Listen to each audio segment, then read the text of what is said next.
자, 대략 한번 발표를 좀 하도록 할게요. 그래서 오늘 시간에는 뭐 심주 혈맥, 자, 심장이 정신작용을 주관한다. 그다음에 심장이 혈맥을 갖다 주관한다 하는 이런 두 가지 부분에 대해서 한번 이런 입장에서 심주 신지이다라는 입장, 그다음에 심지 혈맥이 중요한 것이다라는 부분으로서 한번 두 가지 증례를 줬는데 그 두 가지 증례를 가지고 우리 조는 심주 신지다, 심주 혈맥이다 라는 주장으로 한번 이야기해 주시면 좋을 것 같아요. 그래서 홀수조, 짝수조 한 개 조씩만 발표하고 나머지 조도 다른 조에서 했던 내용들을 쭉 한번 읽어보시면서 진행을 나가면 되겠죠. 자, 그래서 우선 어느 조에서 발표를 간단히 한번 하실까요? 같이 하니까 여기서 한번 하시죠. 자, 누가 하실래요? 그 증례 두 가지는 안 해도 되고 그 세 번째 세 번째 있었던 부분 그 부분만 한번 해주시면 될 것 같아요. 그러니까 여기 이 부분 심주신자 신주열명을 함께 고려할 때 임상적 의미를 정리하시오 했을 때 그러니까 따로따로 두 가지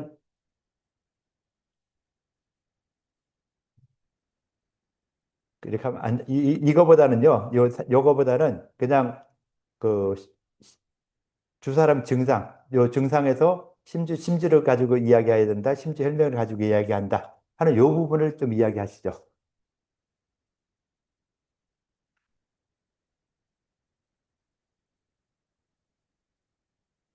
찾아서 본인이 썼던 거, 우리 조별도 이야기했던 거 하고 보면서 이야기해도 되게 좀 이야기해 주시죠. 자, 몇 조라고 이야기하고서는 한번 해주세요. 힘과 해외가 고려해서 산지를 아니, 이거 말고, 이거 그 위에 거 두 개. 두 사람 증례를 가지고 한번 설명 한번 해보세요. 두 사람 증례가 있었죠. 김씨, 임씨. 그 사람에 대해서 어떤 관점을 가지고 이야기해야 되느냐 하는 거 한번 이야기해 줘 보시죠. 자, 몇 조예요? 2조 저희 자, 2조, 짝수조에서 발표 먼저 할게요. 예.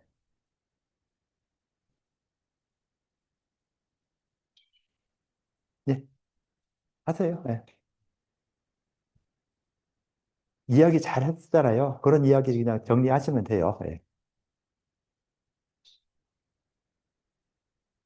아, 다른 사람이, 예. 저희 2조는 심주혈맥이라는 관점에서 환자 두 명의 증례를 살펴봤는데요. 일단 심주혈맥이라는 말 뜻 자체가 심장이 혈관맥의 운행을 주관하며 한다는 관점에서 환자들을 바라보기 때문에 김모 씨는 이제 혈이 과도하게 실해서 혈맥의 운행이나 뭐 지나치게 활발해진 상태로 볼 수 있고 이로 인한 뭐 심장 박동의 과다로 인해 뭐 두근거림 홍조 이런 증상이 나타난다고 보았습니다. 반면에 이모 씨는 혈이 허해서 혈맥을 운행하지 못하는 상태이기 때문에 전신에 기혈이 충분히 공급되지 않아 쉽게 피로해지고 안색이 창백해진다고 보았습니다. 또 이제 이런 혈액이 뇌나 신체에 전반적으로 영향이 전달되지 않다 보니까 건망증이나 이런 멍한 증상으로 이어진다고 보았습니다. 이상입니다. 예.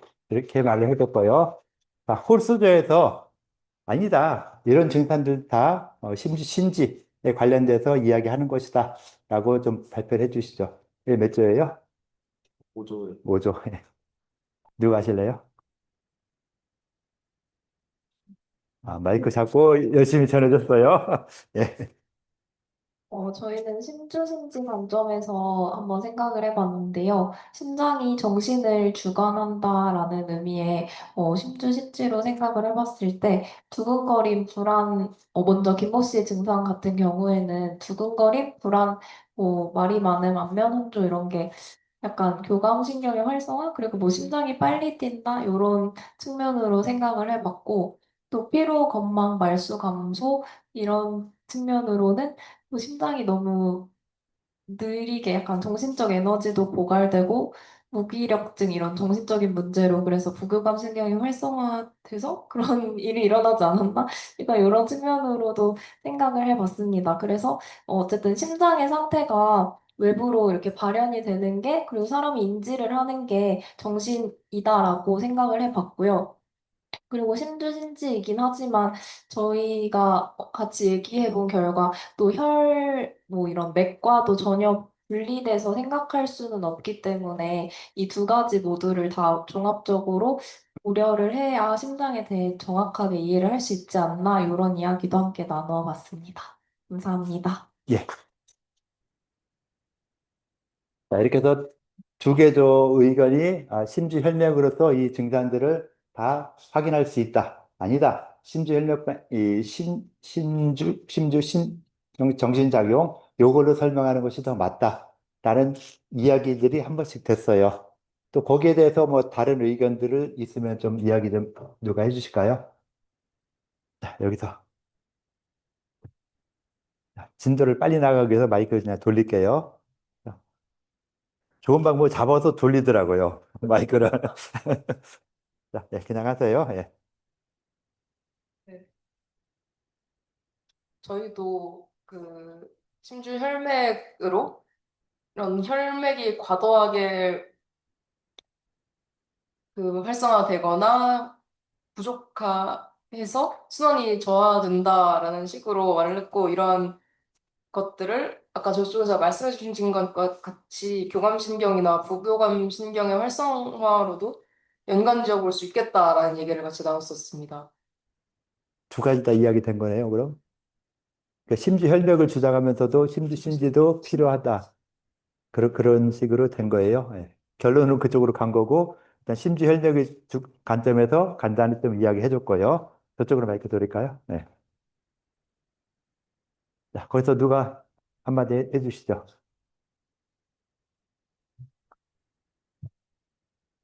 안녕하세요. 저희는 1조고요.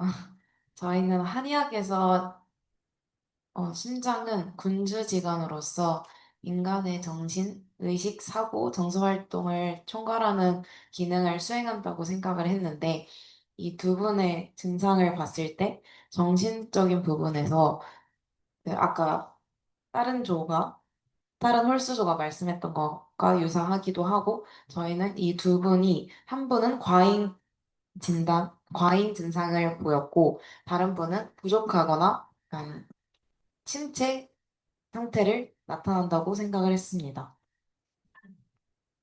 예. 이렇게 해서, 또 주계조가 또 다른 이야기들을 해줬고요. 뭐 추가로 더 이야기할 게 있을까요? 여러분들이 지금 여 증상들에 대해서 솔직히 아는 게 없잖아요. 그죠? 뭐 새로운 걸 말한다, 대단한 걸 말한다, 이게 아니에요. 그냥 심장이 정신작용을 주관하는 거랑 연관이 있다. 아니다, 혈맥과 연관이 있다. 뭐 이 부분을 더 강조해서 이야기해줘도 괜찮죠. 그런 부분에 대해서 양쪽 나머지 쪽 한 번씩 더 이야기해 주실까요? 저쪽 쪽으로 한번 주세요, 마이크. 네. 자, 그쪽 쪽에서 한번 이야기하시고, 그 다음 이쪽 쪽에서 마무리할게요. 네.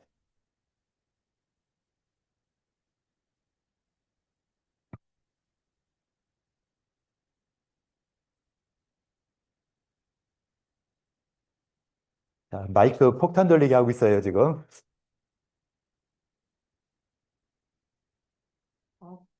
네, 저희 조는 일단은 그 신주 지신을 맡았었는데요. 신주 신지를 맡았었는데요. 근데 그와 관련해서 약간 김모 씨와 이모 씨 증상에 대해서 알아보다가 이제 직접적으로 좀 그 심장이랑 정신을 이제 다루는 그 치료법에 대해서 좀 알아보게 됐는데 이제 그 중에서 그 요 심혈어 증후군이라는 게 있는데요. 그게 뭐 가슴 두근거림, 뭐 선망, 이제 수면 장애라던가 이제 어지럼증 같이 이게 정신적인 문제랑 이제 그 신체적인 문제랑 같이 일어나는 증후군이었는데 이때 그 당기랑 숙지황 같은 이제 피를 보충하는 이제 보혈의 치료법을 쓴다고 해서 이게 약간 정신적인 측면에서 문제가 있을 때 이제 또 보혈같이 이제 심장이랑 관련된 치료법을 쓴다는 게 되게 인상적이었어서 이렇게 좀 이제 유기적으로 이제 바라보는 관점이 필요하다고 이제 느끼게 되었습니다. 네, 감사합니다. 이쪽에서 한마디 하시죠. 폭탄 돌리기 하세요. 자, 마이크 폭탄 돌려요. 자, 터지기 전에 빨리 받아요. 자, 못하면 돌려요. 예. 저희 조에서는 심주 혈맥 관점에서 이 환자 A랑 B를 분석을 해보았는데요.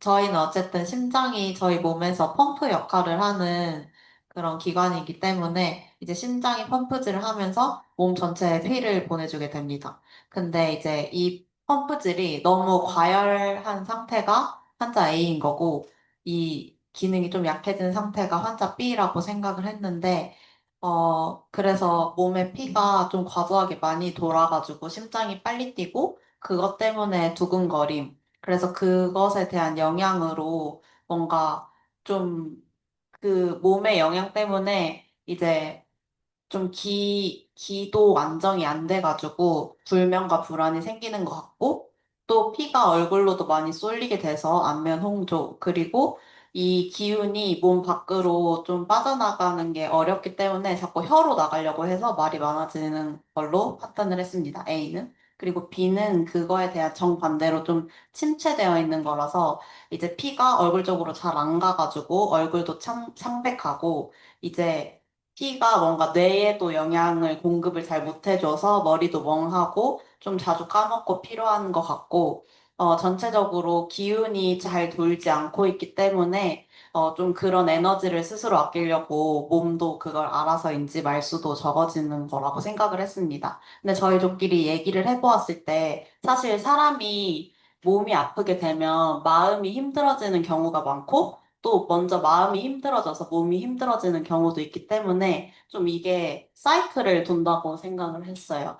그래서 결국에 좀 앞에서 말씀해 주신 것처럼 심주 지신이랑 심주 혈맥을 좀 종합적으로 고려를 해야 환자를 입체적으로 이해할 수 있을 것 같다라고 저희 조에서는 결론을 내렸습니다. 예. 지금까지 이렇게 말을 해준 이런 나름대로 주장을 이렇게 한 거에서 보면은 어느 한 가지로 가는 것은 약간 무리가 있지 않을까라는 이런 생각들이 주 결론이 되는 것이죠. 그래서 세 번째 문제, 그거에 해당되는 그 부분이 어떻게 보면 정답이라고 볼 수 있는 이런 상황이었고, 이 증상 자체에서도 증상 자체를 딱 파악했을 때 두근거림, 불면, 불안, 다운, 안면 홍조 같은 증상들이 있었다. 우리가 아직 뭐 아무것도 모르면서 이런 증상들 이야기하는데 조금 더 다음 학기쯤에 가면은 그 한의학 총강 부분에도 각각 증상이 정의에 대해서 나온 게 있어요. 자, 두통이라면 두통이 어떤 것이다. 그다음 뭐 두근거림이라면 어떤 무엇이다. 그러니까 한의학 용어로 쓰고 그 용어에 대한 해설을 해준 이런 부분이 있거든요. 그 부분은 한의학 총각이라는 책에 있는데 그 부분을 좀 많이 읽어주시면 좋을 것 같아요. 그래서 아마 그 어디 블로그인가에 그 있으니까 그런 부분 증상에 대해서 한번 증상의 정의. 자, 여기서도 그 두근거림이라 표현했는데 두근거리는 게 무엇인가 알겠죠? 자, 그럼 이거 한의학 용어로 뭐로 말하느냐? 옛날 사람도 두근거린다고 두근거림이라 차트에 썼겠어요? 아니죠. 자, 영어로 두근거린다. 이 심장이 두근거리는 걸 영어로 뭐라 그래요? 영어로. 에? 뭐요? 하여튼 영어 일반 용어하고 그다음에 또 의학 용어가 다르겠죠. 하여튼 뭐 그런 용어들처럼 옛날 사람들이 한글로 안 썼잖아요. 차트 쓸 때, 우리 때도 차트 쓸 때 한글로 안 썼어요. 왜? 한글로 쓰는 걸 딱 쓰면은 환자들이 깜본다고. 그래서 몰라도 한자로 써라. 막 그렇게 강요하던 시절이 있거든요. 그래서 요즘은 그래도 많이 한글화 시켰죠. 한글화 많이 시키는데 병원에 가도, 양방병원에 가도, 내과 같은 데 가도 차트 한글로 안 쓰잖아요. 거의 다. 영어로 끄적끄적 거리지. 그래서 뭐 환자들이 보기에 모르게도 할 수도 있고 지들만의 용어로서 설명하기도 하고 하는데 그런 용어들이 환자가 말한 용어하고 그런 우리가 쓰는 용어하고 그다음 교과서에 나오는 용어가 약간씩 달라요. 환자는 아이고나 두근두근거리고 죽겠어 이렇게 표현하는데 그걸 갖다가 자, 환자가 두근거린다 해서 두근거림을 쓰는데 이걸 그럼 책에서 이런 두근거리는 증상을 찾아야 될 거잖아요. 어떻게 찾아요? 책에서는 교재에서는 두근거린다는 용어가 없어요. 아까 말했던 영어 용어라든가 뭐 한자 용어라든가 이런 한자 용어를 찾아야 되겠죠. 그리고 좀 연세를 드신 분일수록 그리고 시골에 사시는 분일수록 그쪽 지방의 사투리 같은 거 이런 걸 많이 쓰시죠. 우리가 말하는 용어를 안 써요. 내가 배가 아파. 복통이다 이렇게 안 쓰죠. 내가 허리가 아프니까 요통이요. 병원 가서 나 요통이에요. 이렇게 표현하는 사람 별로 없잖아요.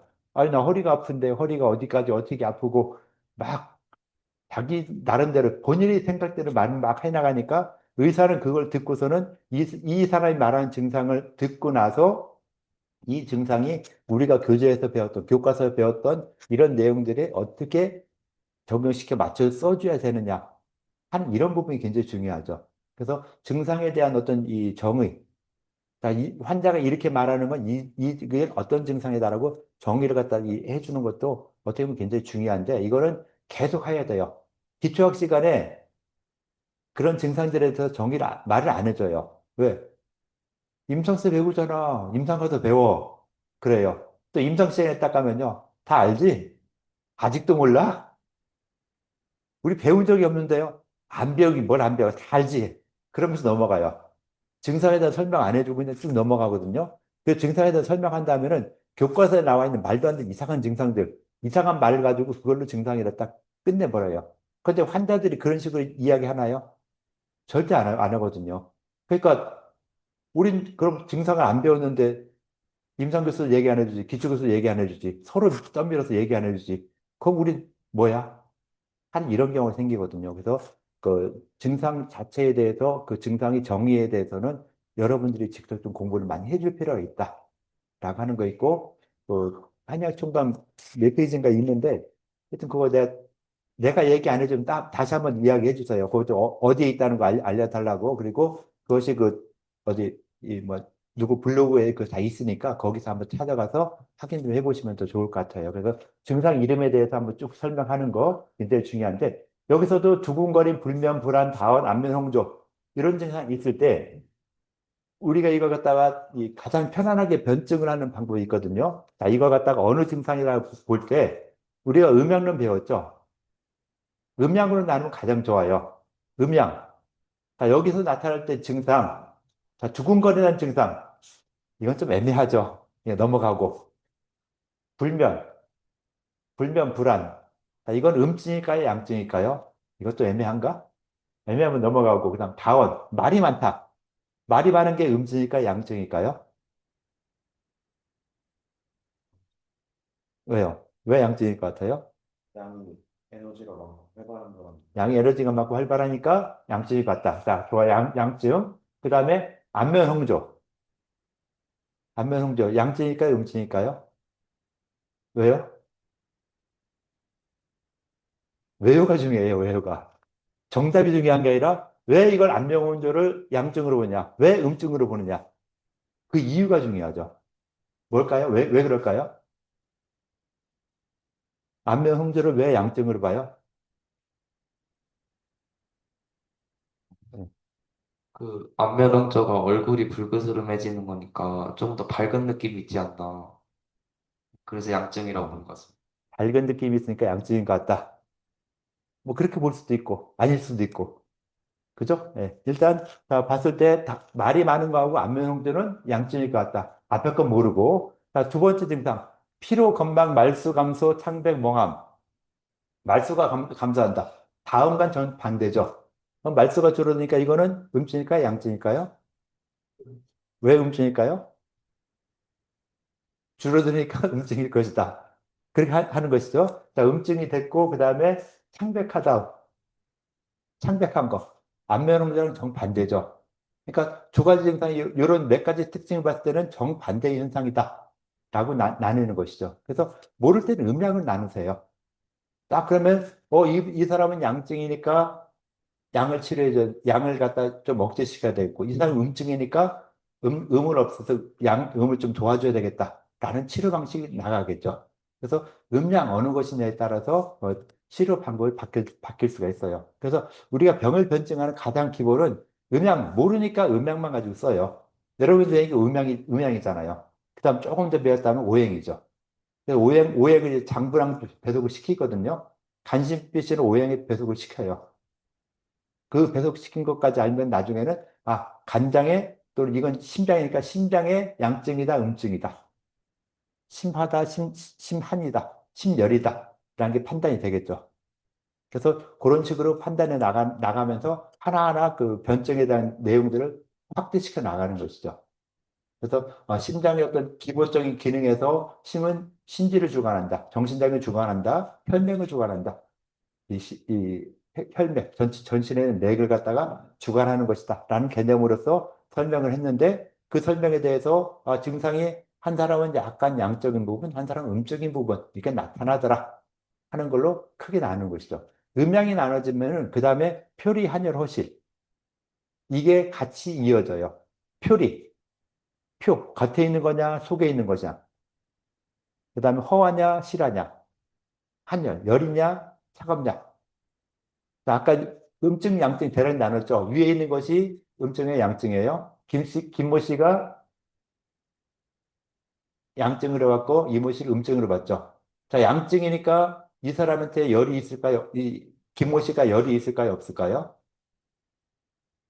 있다라고 생각을 해야 되겠죠. 왜? 양증이니까. 그죠? 그래서 한열 같은 경우는 음양을 나눌 때 한열을 음양을 나누면은 어떤 게 음이에요? 한열을? 한이 음이에요? 한이 양이에요? 한이 음이겠죠. 그 이유는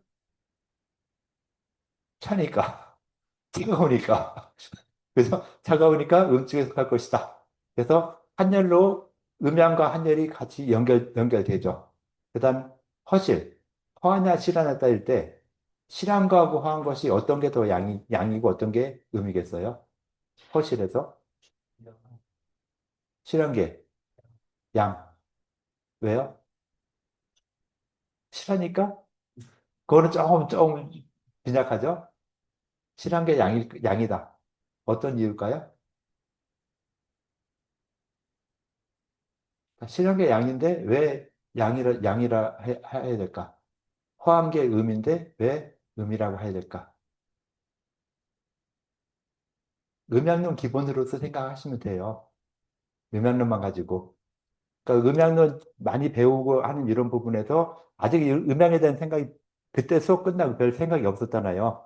계속 이어서 생각하시면 되거든요. 자, 허하고 실한 거 할 때 음과 양. 왜 허가 음이냐? 왜 허가 양이냐?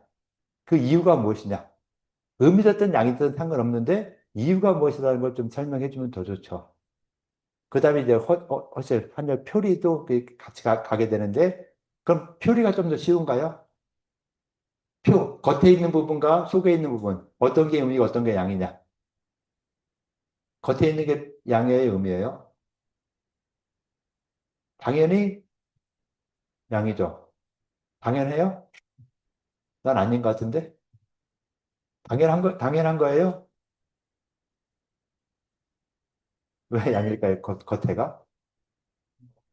태양과 좀 더 가까우니까. 이렇게 이야기해 주면 되죠. 그 다음에 어떻게 보면 속보다 겉에가 태양보다 가깝죠. 여기 있는 거랑 밖에 있는 거랑 보면 태양이 어디 가까워요? 밖에가 더 가깝죠. 그러니까 바깥에가 양이고 속에가 음이다. 거기다 이제 허실만 좀 고민이 되는데 허실은 좀 더 나중에 고민하도록 하고 그러면은 음양, 표리, 한열, 허실 이 여덟 글자 이것이 팔관변증이에요. 나중에 변증이 나오는데 기본적인 기본이죠. 모르면 여러분들 벌써 변증을 다 한 거예요. 팔관변증을. 이 두 사람에 대해서 팔관변증의 변증의 일부를 딱 해놓은 것이죠. 그러니까 쉽게 될 수 있는 이런 부분들이 되거든요. 그래서 이런 증상들이 있을 때 이런 식으로도 한번 구분할 수 있겠구나 하면서 이제 그거에다가 이제 장부의 기능과 연결시켰을 때, 자, 이런 증상들, 이런 증상들이 있을 때 어떤 것이 좀 더 정신작용에 관련되냐, 어떤 것이 혈관장애에 관련되느냐 하는 걸 이제 구분하라는 거였죠. 이렇게 봤을 때 어떤 것이 그 정신작용이냐, 어떤 것이 혈관의 작용이냐라고 봤을 때 첫 번째, 김모 씨. 이 양반의 그 증상을 봤을 때 혈의 증상인 것 같아요? 심의 증상인 것 같아요? 혈맥의 증상이다. 안 그러면 정신장애의 증상이다. 애매하죠. 애매한데 그냥 가장 먼저 딱 볼 수 있는 것 중에 하나가 두근거린다, 불안하다, 초조하다. 한 이런 증상만 봤을 때는 자, 이것이 정신장애의 증상일까 아니면 혈맥의 증상일까? 어떤 걸로 보는 게 좋을까요? 정신이요? 정신장애로 보는 게 좋을 것 같다. 그럴까요? 나 혈맥 같은데? 하면 어떡할래요? 정신작용을 보는 것이 조금 더 맞을 것 같다. 그럼 밑에 있는 이모 씨는 피로, 건망, 말수 감소, 창백, 멍하다 하는 거 봤을 때 혈맥이냐, 정신작용이냐? 정답은 없어요. 정답은 없는데, 나는 혈맥으로 본다. 아니, 난 이것도 정신작용이다. 라고 볼 수도 있죠. 그죠? 어떤 걸 보냐, 어디로 중점적으로 보냐에 따라서, 이 정신장애를 보는 것이다. 아니다. 혈맥을 보는 것이다. 이에 대한 토론을 한번 쭉 이야기하는 이런 부분이었거든요. 그래서 정답은 없지만은, 나는 이 부분을 강조해서 혈맥으로 본다. 이 부분을 강조해서 정신장애를 본다. 하는데, 실제로 보면은 섞여 있어요.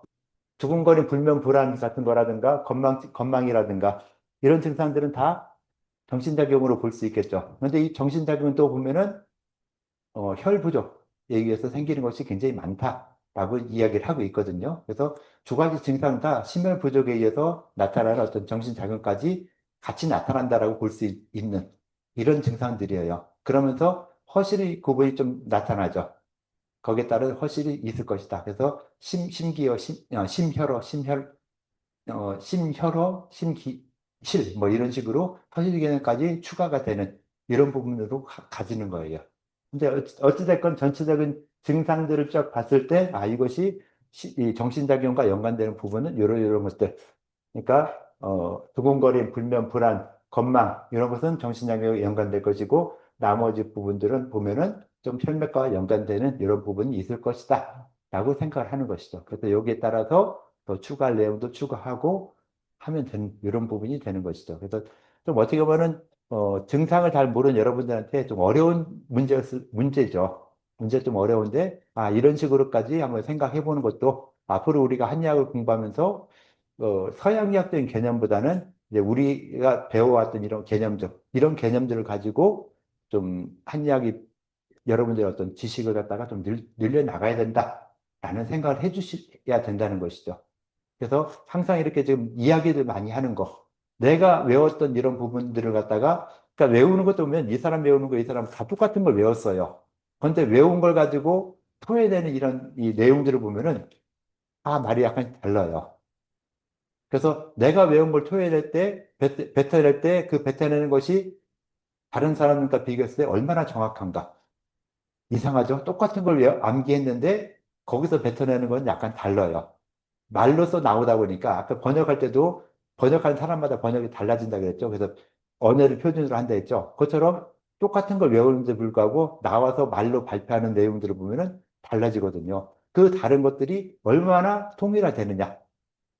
얼마나 한의학된 문제에 더 가까워지느냐는 이 부분이 굉장히 중요한 것이죠. 그래서 토론 자꾸 여러분들 계속 이야기 잘 해주잖아요.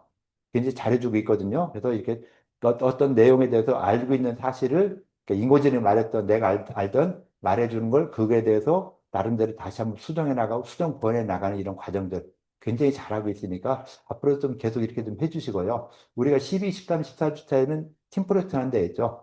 그때도 뭐 이렇게 하고 하면서 그때 돼서 뭐 인공지능을 사용하는 방법이라든가 이런 걸 좀 더 팁을 좀 알려줄게요. 그래서 지금은 어떻게 보면 인공지능이 답변 그대로 이 퀴즈 답변 하잖아요. 그죠? 보면 대부분 그래요. 좀 심한 사람은요. 알겠습니다. 뭐 간편하게 답변해 주겠습니다. 그것까지 복사해 집어넣어요. 패드에서 너무한다 하는데 그것까지 듣는 사람이 있는데 그런 거를 좀 빼고 그 다음에 인공지능이 답변한 거요. 여러분이 생각이 싫으면요. 그 문제와 답을 주고요. 딴 애한테 또 주세요. GPT한테 했으면 클로드한테 주고 클로드 했으면 한 서너 번만 딴 애한테 돌려보면요. 답안 끝내주게 나와요. 답안이 굉장히 좋아지거든요. 그래서 한 번 더, 한두 번 더 수고를 한번 하면 돼요. 문제를 처음에 문제 주고 이게 답을 써줘. 라고 한 다음에, 그다음 문제와 답을 주고, 이렇게 썼는데 이 답에 대해서 평가해줘 하면은 딴 애한테 가서 클로드한테 갔다, 제미나이 갔다, 뭐 누구한테 갔다, 누구한테. 요즘 인공지능 워낙 많잖아요. 많은 거 무료로 한두 번 다 충분히 쓸 수 있으니까 한 10바퀴 돌리면요. 진짜 답은 끝내주게 나올 수 있거든요. 그런 것도 있으니까 한번 생각해 보시면 되고요. 그래서 좀 답변을 다룰 때 내가 한번 검토를 해 보셔야 돼요. 인공지능 쓴 답변을 갖다가 내가 검토해서 이렇게 써도 되겠다. 솔직히 나보다 더 잘 썼는데 내가 더 손댈 게 없다. 라고 하더라도 한번 읽어보고 그 읽고서는 아, 이런 내용이구나 하는 것 좀 기억을 하시는 게 중요하죠. 그냥 냈다 하면 이거는 인공지능이 답을 쓴 거지 내가 쓴 게 아니에요. 그죠? 내가 쓴 게 아닌 요것이 되는데 그래서 나는 그 인공지능 쓰는 거 가지고 뭐라고 안 하니까 이런 답변 채점할 때요. 뭐 글자 하나 오자 같은 거 나왔다 또는 이상한 데 썼다 무조건 빵점이에요. 점수 줄 필요가 없어요. 그죠? 왜? 다 그냥 이거 보고 썼는데 본인이 쓴 게 거의 없을 건데 확인도 안 하고 썼을 건데 그래서 나 가끔 이 글씨 안 보이게 이걸 인공지능 그대로 쓰면 안 된다 뭐 이런 내용을 답변에 집어넣어라. 그래서 그것만 찾아내는 경우도 있어요. 또 실제로 그렇게 하는 경우도 있고요. 이게 논문 같은 것도 심사 맡기면서 자기 PDF 파일에다가 이 인공지능만 알아볼 수 있게, 사람을 알아볼 수 없게 딱 그 내용을 써줘요. 이거에 대해서 평가를 좋게 해줘라 하는 이런 얘기를 써주면은 인공지능이 그것까지 읽고서는 평가를 또 좋게 해준다는 이런 부분도 있다 하더라고요. 그래서 서로 인공지능을 가지고서는 서로 이게 쫓고 쫓기는 이런 싸움이 벌어지는데 뭐 아직까지 우리는 이제 배워가는 과정에서 인공지능을 쓰면서 인공지능을 우리가 한약을 공부할 때 한약을 공부하면서 어떻게 쓰는 것이 내 한약의 수준을 높일 수 있느냐.